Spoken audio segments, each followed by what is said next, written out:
The year is 2026. Imagine looking up at the night sky over a city like Tokyo or New York, city already blazing with a million neon signs, and seeing something new, something that doesn't belong. That's what happened. Massive, glowing orbs, silent as the void, just appeared. They hung there, suspended in the air above the tallest skyscrapers, casting a strange, ethereal light that swallowed the city's artificial glow. They didn't make a sound. No hum, no engine roar, just an unnerving, perfect silence that seemed to amplify the sudden stop of the world below. At first, there was just confusion. People stopped their cars in the middle of highways, their faces upturned, mouths agape. Was it a drone show? Some kind of elaborate marketing stunt? The initial shock quickly turned into a wave of pure, unadulterated panic that swept across the globe. From Times Square to Shibuya Crossing, the scene was the same. A symphony of screams, the frantic blare of car horns, and the ubiquitous blue glow of smartphone screens held aloft, as everyone, in a bizarre mix of terror and instinct, tried to capture the impossible. Then, the orbs began to move. Slowly, gracefully, they descended. Beams of a cool blue light shot down, not like laser weapons, but like searchlights. They swept across the streets, over the crowds, through the windows of apartments and office buildings. The light wasn't hot. It didn't burn. But when it touched someone, they would often freeze, a look of sheer terror on their face, before collapsing or running away in a blind frenzy. The chaos escalated. People pushed and shoved, trying to escape the beams, creating stampedes in the streets.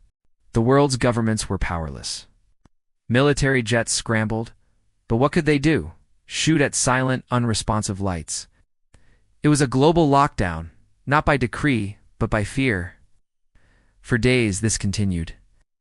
The orbs were a constant presence, their blue beams methodically scanning every corner of our cities. Society began to fray at the edges. News channels ran constant loops of terrified anchors, reporting from underground bunkers, speculating wildly. Were they aliens? A new form of atmospheric phenomena? A secret weapon?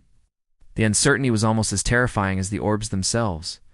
We watched as our neighbors turned on each other, fighting over the last cans of food in ransacked grocery stores. The very fabric of civilization seemed to be tearing apart, thread by thread, all under the silent watch of those glowing spheres. But amidst the global meltdown, in a dark, graffiti-covered alley in Seoul, something different was happening. A teenager named Jin, no older than 17, was huddled behind a dumpster, not screaming, not running. He was watching, not the sky, but his tablet. He had hacked into a network of high-resolution security cameras, syncing them up, triangulating the data, trying to see what the news crews were missing. While the world saw only chaos, Jin saw a pattern. He filtered the camera feeds through different spectrums: infrared, ultraviolet, and that's when he saw it. It was faint at first, but unmistakable. Around the people panicking, the ones fighting, the ones frozen in fear, there was a dark, misty energy, a sort of shadowy aura that clung to them. And as the blue beams from the orbs passed over them, the beams weren't attacking. They were collecting. The misty energy was being drawn up, like smoke into a vacuum cleaner, swirling into the beams and disappearing into the orbs. Jin's eyes widened. He rewound the footage, watching it again and again. A man screaming in terror. The misty aura around him was thick. A woman crying in despair at the same dark fog. But a child laughing and pointing at the lights, thinking it was a game. No aura. Nothing. Jin leaned back against the cold brick wall, the sounds of distant sirens barely registering. He looked down at his own hands, his heart pounding not with fear, but with a sudden, breathtaking realization. He thought about his own anxieties, his fear of failure, of being alone, of the uncertain future. He focused on them, let them bubble up inside him. And on the screen he could see a faint dark wisp begin to form around his own body. It wasn't radiation, it wasn't life force. It was something else entirely. He stood up slowly and stepped out of the alley. He looked up at the nearest orb, a colossal glowing giant hanging silently above him. A blue beam began to drift in his direction.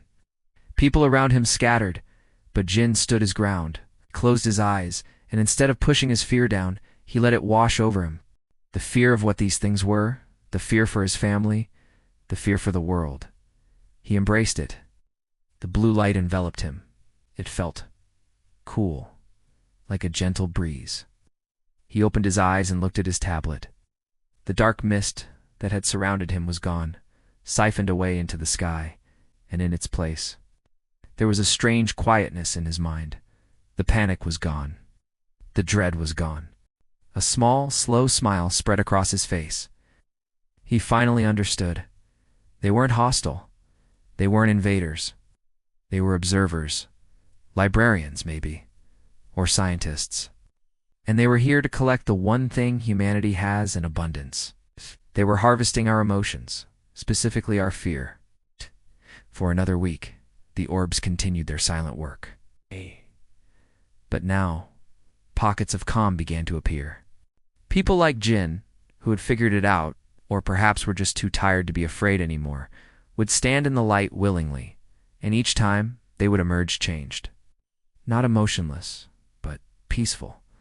The frantic edge was gone, as the global panic began to subside, replaced by a strange, collective sense of weary acceptance.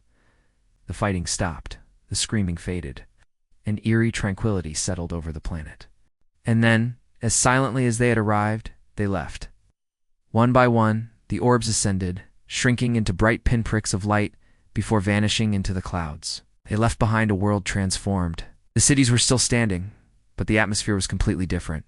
There was no celebration, no triumphant cheers, just silence. A profound, unsettling quiet. The air itself felt lighter. People walked the streets calmly, their faces placid, their eyes clear. The constant low-level hum of human anxiety that had defined our existence was simply gone. We had been studied, cataloged, and harvested. They left. But every fear they took will never come back to us. Or will it?